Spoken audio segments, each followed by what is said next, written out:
Ladies and gents, PepperBelly here, and the moment has finally arrived. The closed alpha for Squad is now going to be running 24/7 on their servers until early access opens up on Steam in December. And through shady illegal background deals, I managed to get a hold of the closed alpha for this weekend and ongoing. So, those of you who may know that Squad is based around the mod Project Reality because it's by the same developers, and this game is essentially the spiritual successor to that game. Does it do a good job of it? Absolutely. It plays and feels almost exactly the same as Project Reality, but of course there's some improvements almost everywhere in the game. There's added lean, you got the ability to sprint in multiple directions now, which is really just 3 directions. You can strafe now, of course, and the movement feels a lot more fleshed out. Shooting is improved. Just across the board, everything's improved. Building fobs, the menu system, like the UI interface for actually accessing the resupply and choosing your kit and all that stuff, everything is just so much nicer now. It's got like this hexagonal kind of shape thing going on. It's pretty great. And it's just a blast, guys. Like, I am absolutely loving how this game plays and feels. Now, naturally, I like to talk about criticism.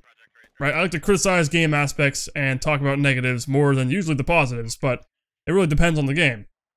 This game is phenomenal in its closed alpha state. It's excellent. It looks friggin' gorgeous. The graphics on the Unreal Engine, I'm playing everything all set to Epic and 1080p, so it's like maxed out. You can't get any higher unless, of course, you somehow have like a 4K monitor, which then again, I don't think the game would actually run that well because on some of the downsides would be optimization. The game obviously is expected not to run 100%. You know, it's Unreal Engine 4, it's being developed and it's in the early phases, but for the most part, it runs really good. Now, initially, I was stuck with the issue of not being able to choose the resolution I wanted, and that happens for a lot of people. It'll start up by default with 1600 by 900 in windowed mode, and then you have to go ahead and choose the resolution you want. The highest resolution I was able to actually choose was 1280 by 720, which I used to play in all the time, until I realized just how great 1080 looks on my TV all of a sudden. But anyway, 1280 by 720 in this game, some games, that resolution is actually tolerable. In this game, things look a little bit too blurry and too muddied, and it makes it very difficult to ID targets because it's already hard enough to see the enemy as it is, and having the resolution be lower makes it even more difficult. So I managed to find a fix, and it's not by going into the actual game folder. So you think about going into the game files, finding like the base settings config file, and then you edit that, and then you change the value of the resolution. It's not really located there. It's located in your app data center or your app data folder, hidden in your users and whatever. It's like that kind of area in your C drive that's not really accessible unless you make it accessible or you type it in manually. Then you got to find the Squad folder, and then you got to go in there and change the resolution manually. Then everything's like fine and dandy. The other issue is obviously a known issue, and that's the sensitivity of your mouse will not save all the time. The value will save in the actual game itself, but every time you launch the game, it'll be reset. So you have to go into the game settings and just click apply changes again, and then it'll just like fix everything right there and then, and it's kind of great. So those are like the little issues that the alpha currently has, but it's to be expected because it's an alpha and we're like 2 to 3 months away from early access on Steam. So there's a lot of time for things to be fleshed out there. Now currently in the alpha there are no vehicles, so the maps are kind of big. Traversing terrain on foot to get across the entire map is extremely tedious. So I imagine when vehicles are actually added to the game, it'll be a lot nicer, especially being able to actually bring out supplies to your fellow troops on the ground at their fobs or whatever to help them build.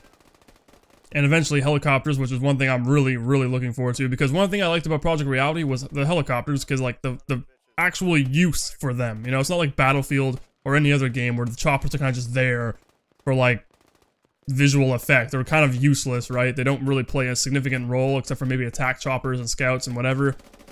In this game, every helicopter is actually useful. You have squads that are strictly piloting helicopters. That's what I did in Project Reality. I was a pilot like 90% of the time, and it was insanely fun. Like, you would go on like strafing runs, or you go on supply routes, or supply runs with like, you'd set up a little, you have your flying squadron, you go out there and you fly in like wing formation or whatever the hell. I'm talking like a retard right now, but it's really neat how they'd have that. So, but one of the things I didn't like is the flight model, because obviously it's not 100% realistic. Then again, I'm no pilot, but I have like hundreds of hours in flight sims, and I can tell you that helicopters do not behave that way. Essentially where it's like a teetering top, you know, like think of a top where it's like, it's very, very finicky, where if it tilts on its side and it loses all its momentum and it just falls, think of it like that, where essentially the helicopter behaves in the same way. So if you move too much forward, if you like, you know, pitch too far and then you try to pitch back, you won't be able to, and you just slam into the ground, which is like obviously not how a helicopter really flies. It's a lot more responsive than the game allows, but either way, I digress. So I'm hoping that the flight model will be drastically improved, especially how it's got Unreal Engine 4, and they got guys that actually make really good helicopter models and are knowing what they're doing, and there's a few videos on YouTube you can find of one of the developers, I believe, who was actually hired on before they even went into Kickstarter, who developed one of the example videos of like flying a helicopter in Squad. So I believe, I could be wrong about that, but that's what I remember hearing. So I mean, this game has immense potential. Like the sound assets, everything is phenomenal. Some of the annoying, gimmicky things from Project Reality have been removed, like insanely excessive bloody screens and all this crazy crap that just blinds you, makes you inefficient completely. There still is an effect of being wounded where your screen gets darker and your screen gets red, as you can just see right there. But for the most part, it's not that bad. Like, you're able to still fight back, and if you actually have a bandage and you bandage yourself, then that effect will be diminished greatly, but your health will still be obviously lowered, so you might want to, you know, get a medic to patch you up. Speaking of medics, the medic system is vastly improved. It's so much easier to determine when and how you're actually healing people. Finding down troops is a lot easier now. It's so, like, there's like on the map, on your, well, I want to say map. On the map, obviously it's going to show you where they're downed if you look for them, but on the HUD, if you look at the compass with all the bearings, you'll actually see wounded teammates. They appear as red, making it significantly easier to find them when you're crawling through thick grass or whatever the case may be, because sometimes it's really hard. Even with it, I was having trouble finding people like in thick, tall marijuana leaves everywhere plants. Marijuana plants, which there are in the game. I'm not just saying that for shits and giggles, there are actually marijuana plants in the game. And of course, we've got poppy fields and all kinds of crazy crap. So there's two maps. There was this one, and of course the one you saw that was like in Afghanistan, I believe, with Mujahideen jabronis running around, which is what I'm playing as right now, pretty much. This could probably be Afghanistan too, I don't really know. I have no idea the locations, but for the most part, I can definitely say this game is looking pretty good. I've already said that like 50 times, I believe. Maybe a slight exaggeration, but this game is like, man, like, it's games like this that make me think twice and kind of regret leaving the military. Because it just gives me like insane flashbacks to my time when I was like, you know, serving, training, going on exercises all the time and doing all this crazy shit for reals. It's like, it's awesome. The game does an excellent job of depicting what it feels like to actually be in a firefight. And one of the interviews I remember watching quite some time ago, they talked about the downtime of combat, right? Like, as they discussed, there was also a bunch of military advisors that are advising, I think they're like the former Marines, maybe some former US Army, that are advising the development of this game. And as they said, anyone can go online and look up the statistics for a weapon, the maximum effective range of an M4 or an M16 or whatever. You can look up all those variables and see how it, you know, it's really easy to implement that stuff into the game. Other assets, other attributes of combat that they want to implement that you don't really get to experience in any other game is the downtime. Those moments between sitting in a defensive position, waiting for the enemy. It's slightly intense. Like, you're feeling that wait, you know, like, hurry the fuck up and wait. Anyone in the army knows what that means. It feels like that, where you're just kind of in the position, you gotta get somewhere really quickly, then you get there and you set up a fob, and then you're sitting there waiting for the enemy. Nothing's happening. It seems like to most players that would be insanely boring, but to people like me, it really shows you just exactly how combat actually feels, because there's a lot of waiting around. It's not 100% action all the fucking time. In fact, 90% of the time, you probably won't even kill anyone. You'll feel like you're being left out of the combat, or out of the shootout, or whatever the hell's going on in the firefight, which is exactly what I've experienced in real life as well. Like, not all the time you're going to be getting shot at or shooting at someone. You may be like on the far end of the flank where nothing's happening, and then, you know, some guy on the other side on the far left in like Alpha Team or something is like experiencing the full brunt of the attack, and they're going through chaos while you're just like, okay, we're just sitting here waiting until like they come into my arcs, and if they don't, then you don't do anything. Unless of course Alpha gets overrun, and then obviously that's a whole different situation, but the game does a phenomenal job of making you cherish those moments of just sitting around doing nothing. Because it really excels at making you feel like you really are waiting in a massive battlefield for something big to go down.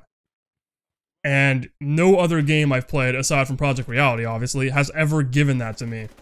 Arma, to some extent, does that, if you play in these super hardcore servers, but Squad and Project Reality did it in a way that felt very real. I don't know why. It's probably the sound assets, it's probably just the environments, the feel of the game, the look of it, everything about it. Something about it just makes it feel far more compelling and intriguing and realistic than, I would say, Arma, which is weird. I don't know why, because Arma's obviously a mill sim, it's got really nice ballistics, everything about that game is also excellent aside from the optimization and performance issues, which again, right now, they're actually going through some crazy patch, or they're going through a patch phase right now, trying to get the performance to be bumped up. But Squad and Project Reality excel at those immersive factors that make you feel like you're really a soldier on the battlefield with a very likely possibility of getting killed. You feel vulnerable, you don't know where the enemy is, running around like you think you're playing Call of Duty or any other shooter like Battlefield will get you fucking killed. You will get shot up. Suppressing fire is a viable tactic, it works. Not so much as like, oh, my screen's being blurred and suppression effects. No, it's just like, you know, if you're being suppressed, there's rounds flying past you. There's a very good possibility one of those rounds will nick you, and guess what? That's all it takes to potentially kill you. The threat is real, and no other game mimics it as well as this. Well, I am gonna go back and play some more Squad, because I recorded like a ton of footage of this, ended up deleting all of it because it was like 3 hours of footage, and I was like, nope, I'm not gonna sift through all of that, so I managed to accumulate just this 12 minutes after that, and release this video out real quick. Because I just wanted to talk about it. You know, these are just my first impressions of the alpha. I'm loving it so far. It's excellent. It's like a huge improvement over Project Reality. Obviously, there's some issues here and there, like spawning issues, where eventually, at times, you will it's like a base spawn bug, where you just spawn back at base, even though you didn't tap anything or click on anything to spawn. It just does it, and then you have to run all the way back or kill yourself with a grenade. Either way. Anyway, my name's been PepperBelly. Thank you guys for joining me today on this video, and I will see you guys on the next one.